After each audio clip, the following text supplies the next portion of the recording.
I've got some joint pain today, and I'm guessing you've clicked on this video because maybe you got some joint pain too. So today is going to be a really lovely, gentle Pilates routine to get the joints mobile and just get ourselves moving. You might be feeling quite in a lot of pain, so yeah, just relax into this one, no pressure, and take it at your own pace. If we haven't met before, my name is Emma. I am a Pilates instructor who happens to be registered blind. I do have my guide dog Archie at the side, but he's sunbathing. I mean, if the sun's out, that's it. He's not going to join us because priorities, you know, carrots and the sun. So, but you might hear him pitter-pattering around. But anyway, come and join me down on the mat and sit in a comfortable position. So you might need to bend the knees, have the legs crossed, sit in front, sit on a cushion, whatever feels good for you. I'm getting really cold. Anyway, and we're gonna find some length through the body. And we'll take a moment to take a deep breath in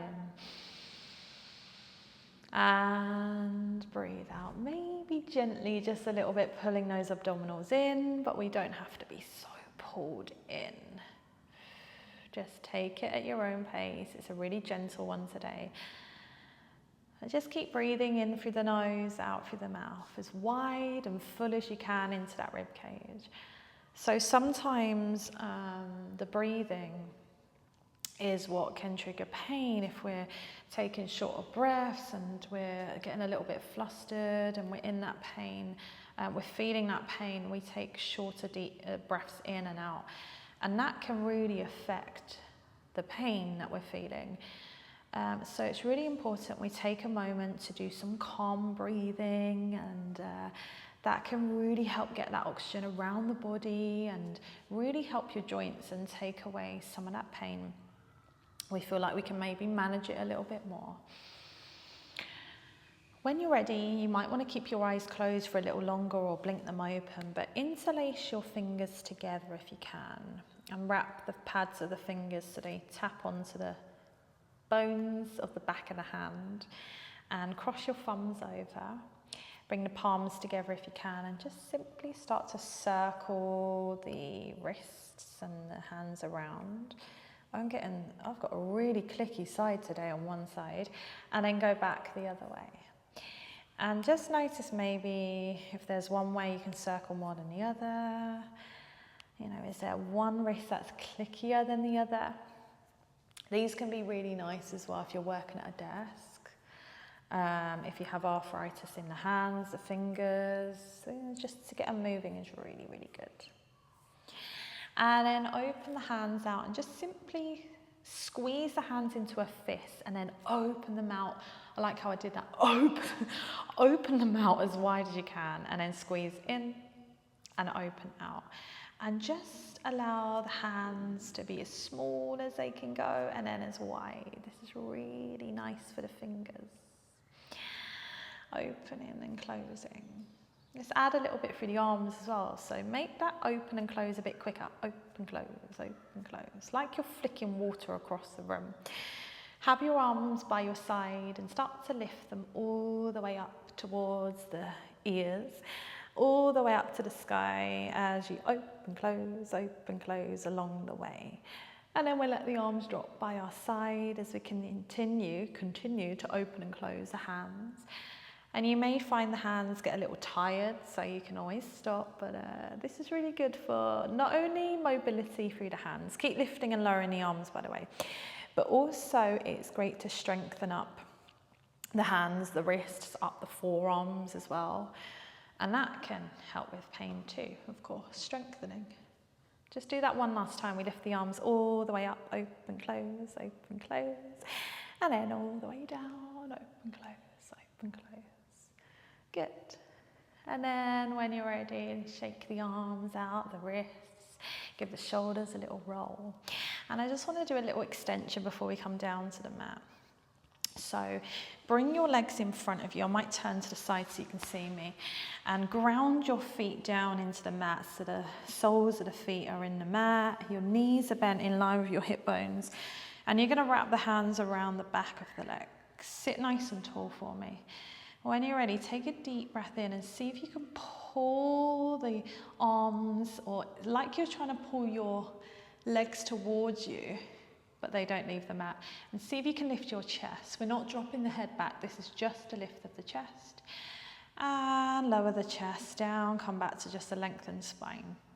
And then go again. Take a deep breath in. Try to lift up through the chest and the upper back. And then exhale, come back down. And as we do this, I want you to almost imagine you're tipping over a high back chair. So or like there's a ball, a big Pilates ball behind your back, and you're trying to roll your back over it. This is not easy. I really struggle with this, and it might take some time to be able to extend the spine. But yeah, just go where you can and think about the movement coming from the upper back, not the head and the neck, which I'm probably doing, because if you don't know, because I am registered blind, I don't have much central vision.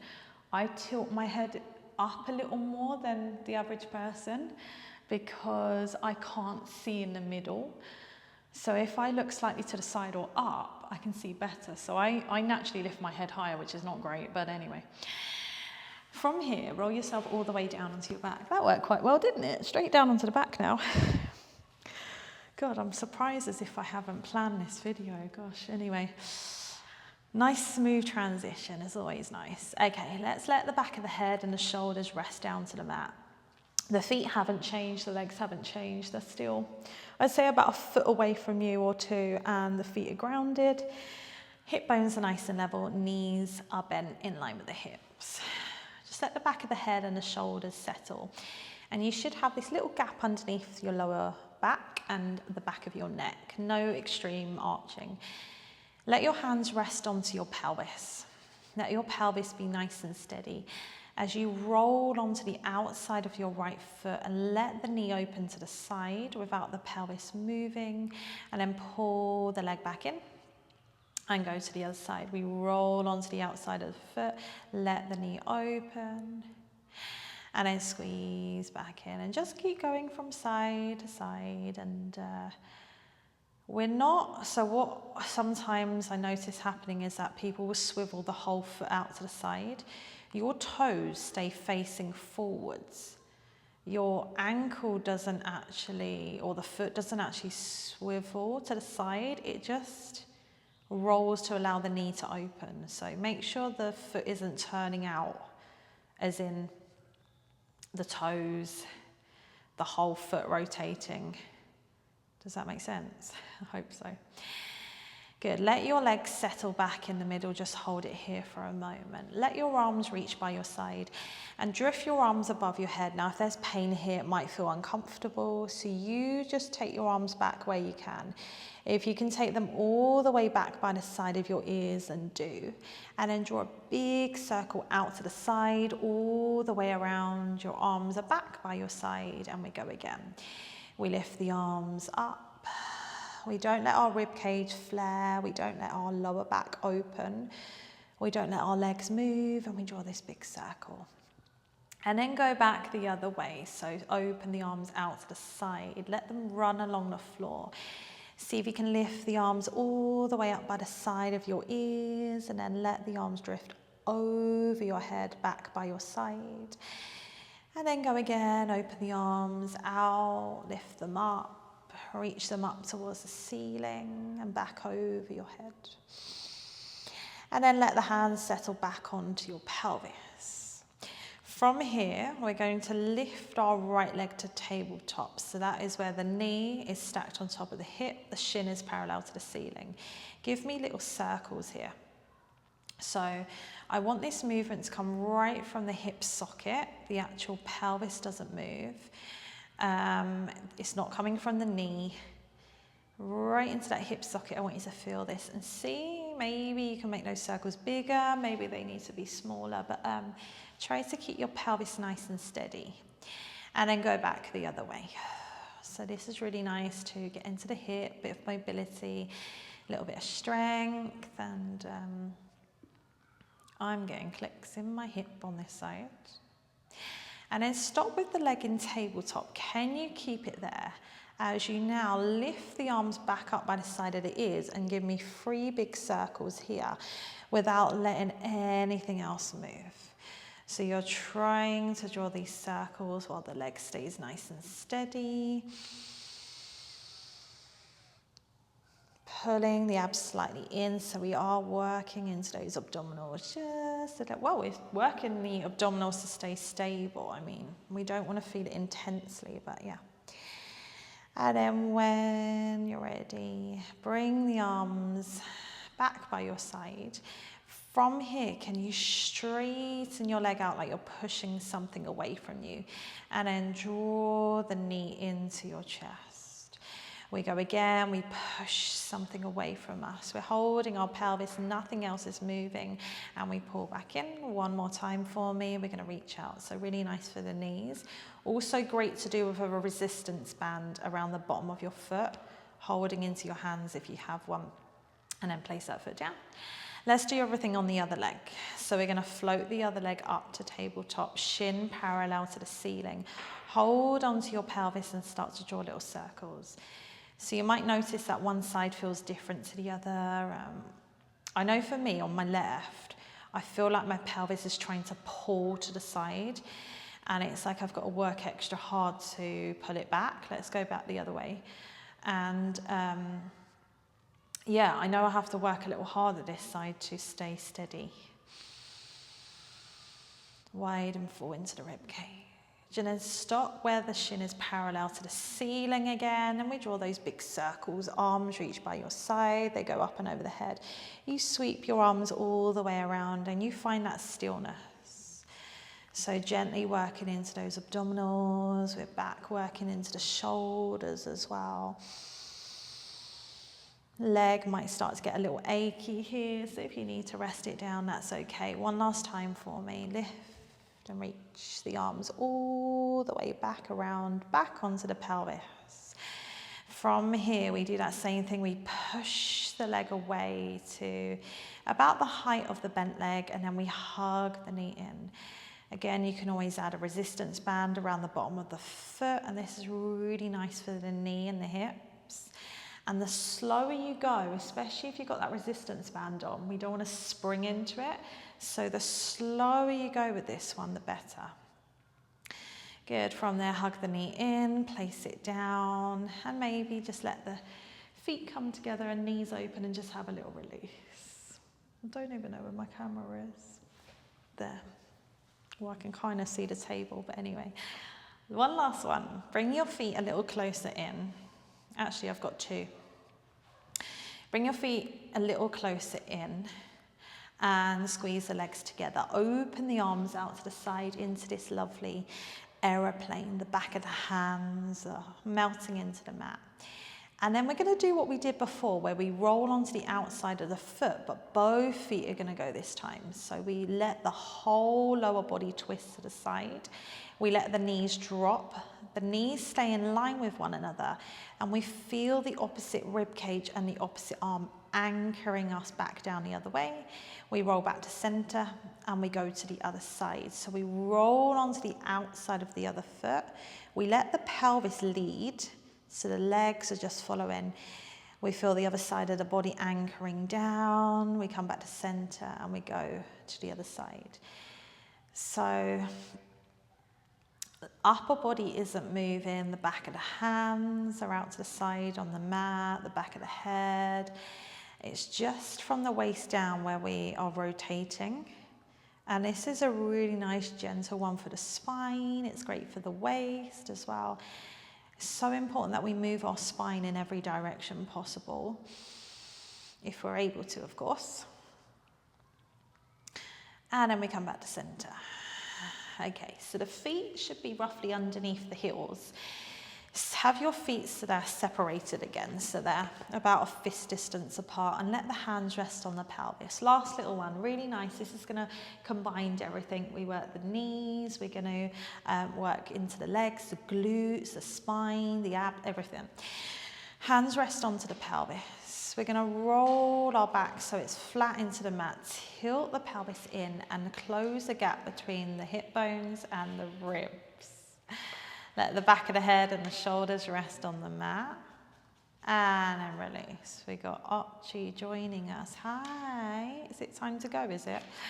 We're gonna roll the pelvis in, flatten the back, feel the abdominals. But this time, can you lift your tailbone a little bit?